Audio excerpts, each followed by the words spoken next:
बिस्मिल्लाहिर्रहमानिर्रहीम। ख़ातिन हज़रात, अख्तर अब्बास का सलाम पहुँचे। 2 साल पहले इस्लामाबाद में रफ़ा यूनिवर्सिटी का हॉल था और उसमें ताहत दिन निगाह बच्चे बैठे हुए थे। यूनिवर्सिटी के वाइस चांसलर डॉक्टर अनीस साहब भी वहाँ मौजूद थे। मेरा सेशन ख़त्म हुआ तो कॉम्पेयर ने जिस मेहमान को बुलाया, मैं बिल्कुल हैरत ज़दा रह गया कि एक छोटा सा बच्चा भागता हुआ, उछलता हुआ सीढ़ियाँ चढ़ा और स्टेज पे पहुंचा। उसने कहा कि ये लिटिल प्रोफेसर ज़ैडान। तो मेरे बिल्कुल जो साथ साहब बैठे थे उन्होंने कहा ये मेरा बेटा है। उनका नाम हामिद था।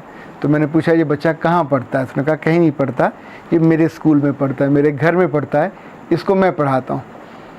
उस बच्चे को उन्होंने किसी स्कूल में नहीं भेजा, पर उसकी खूबियों को और महारतों को इतना उसको पॉलिश किया कि अपना पूरा वक्त उसको दिया, उसको बोलना सिखाया। इवन वो कुरान पाक पढ़ता है, उसका तर्जुमा कर लेता है, वो अंग्रेज़ी में, वो उर्दू में, वो साइंस में, जितने अलूम हैं, ही इज़ टू गुड।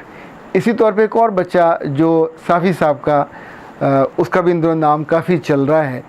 ख़ातिन हज़रात, मैंने नोटिस किया कि बहुत सारे बच्चे ऐसे होते हैं कि जो बचपन में बहुत मारूफ़ और मकबूल हो जाते हैं।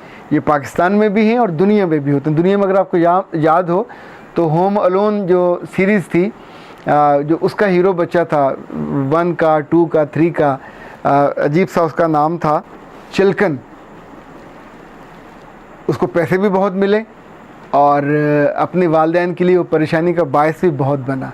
इसी तौर पे जो सीरीज़ सबसे मकबूल बच्चों में हुई, अगर आपको याद हो तो हैरी पॉटर वाली, तो उसमें एम्मा डिंकन थी जो उस वक्त 9-10 साल की थी। उसकी हीरोइन जो रेड क्लिफ था, उसका जो हीरो हैरी पॉटर था वो।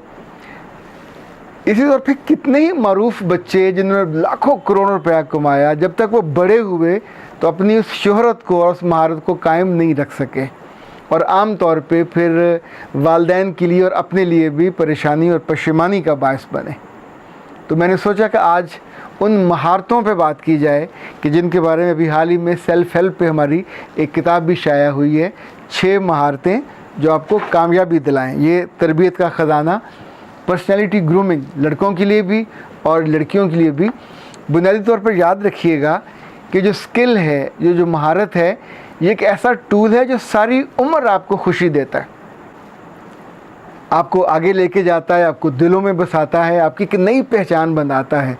90 की दिहाई में मुझे याद है एक बच्चा 7वीं 8वीं में था, मेरे पास आया। उसने कहा कि मैं फूल की टीम के साथ काम करना चाहता हूँ, मुझे कोई काम बताइए। तो मैंने कहा जाओ फिर जाके पंजाब असेंबली के स्पीकर को बुला लाओ। अच्छा, वो उठा और सीधा उनके घर चला गया। माल रोड पे पीसी के साथ मियाँ मंजूर भट्टू थे, उनके घर चला गया और कुछ 2 घंटे बाद ही केम बैक। उसने कहा सर उनसे बात हो गई है, तो वो कह रहे थे कि 2 बजे की बजाय अगर मैं 2:30 बजे आ जाऊँ तो कैसा है। यानी दैट वाज द मोमेंट जब मुझे, उस बच्चे का नाम अरशद था। फिर आने वाले दिनों में वो बड़ा होता गया, 9वीं 10वीं और कॉलेज में हमारे प्रोग्रामों की वो कंपेयरिंग करने लगा। यानी जिस वज़ीर को बुलाना होता, मैं नॉर्मली उसी को कहता, वो कभी ख़त भी लेके नहीं जाता था, सीधा उसके ऑफिस पहुंचता, उसके घर पहुंचता। फिर उसने टारगेट करके लोगों को दोस्त बनाना शुरू किया। यानी जब उसने FA किया और FA करने तक वो जो हमारा न्यूज़पेपर था, फूल का न्यूज़पेपर, उसका हम उसको एडिटर बना चुके हुए थे। बाद में आने वाले सालों में वो नॉर्वे में एक अखबार का एडिटर बना। फिर ख़बरें ग्रुप में इनका जो था टीवी चैनल 5, उसका वो डायरेक्टर न्यूज़ बना।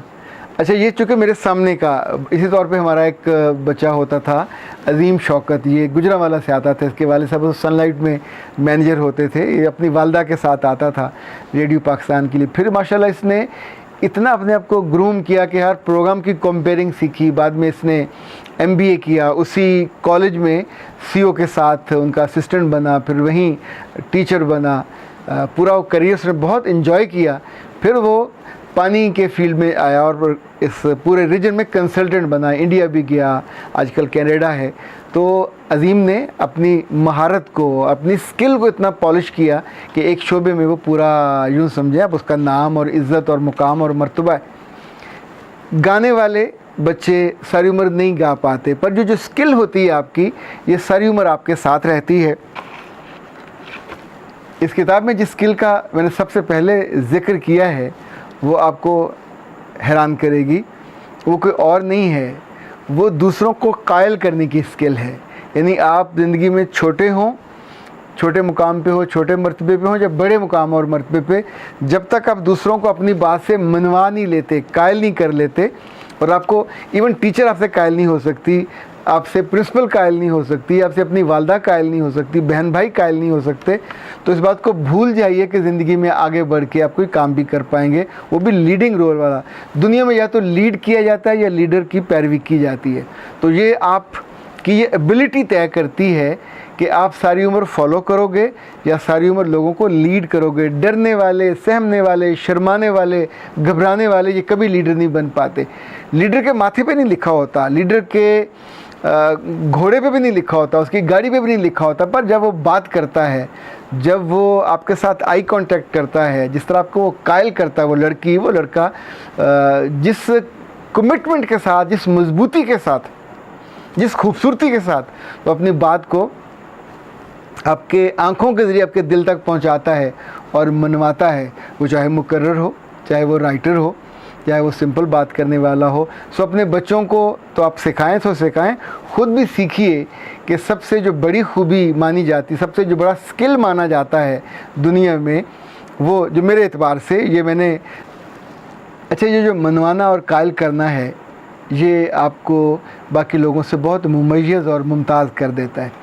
कुछ अर्सा पहले दुबई में जो हमारा ऑफ़िस था उसमें हम बैठे हुए थे, ट्रेनिंग चल रही थी, तो एक बड़ा ही खूबसूरत नौजवान आया। वो आके बड़े आराम से, सलीके से, अदब से बैठ गया।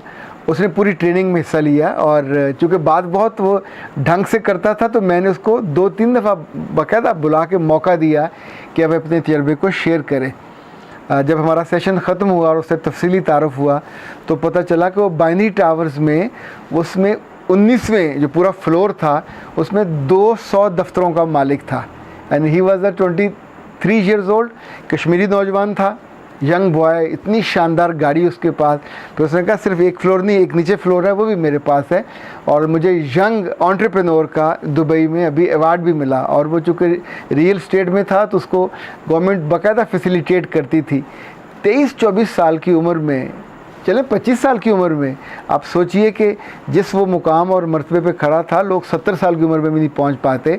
उसकी एबिलिटी जो सबसे ज़्यादा नुमायाँ थी, वो कायल करने वाली थी, वो सामने वाले के दिल में घुस जाने वाली थी, अपनी बात को दलील के साथ, वज़न के साथ। हमारे बचपन में पीटीवी एक प्रोग्राम आया करता था, कसौटी कसवटी, उसमें लईक अहमद और अबैदुल्ला बेग बात किया करते, ये दोनों उसके होस्ट होते थे। बहुत साल लोग इनको दानिश्वर मानते रहे, और जिस तौर पे ये बात करते थे, जैसे ये उसको घुमाते थे, जैसे मुख्तलिफ़ सवालों में से उस चीज़ को अख़ज़ करते थे, ये उनकी स्किल थी ख़ास, जो पूरे उस वक्त यही पीटीवी मीडिया होता था। आप सोचें कि इतने बरसों के बाद भी उनकी स्किल आज भी उसी तौर पे याद रखी जाती है।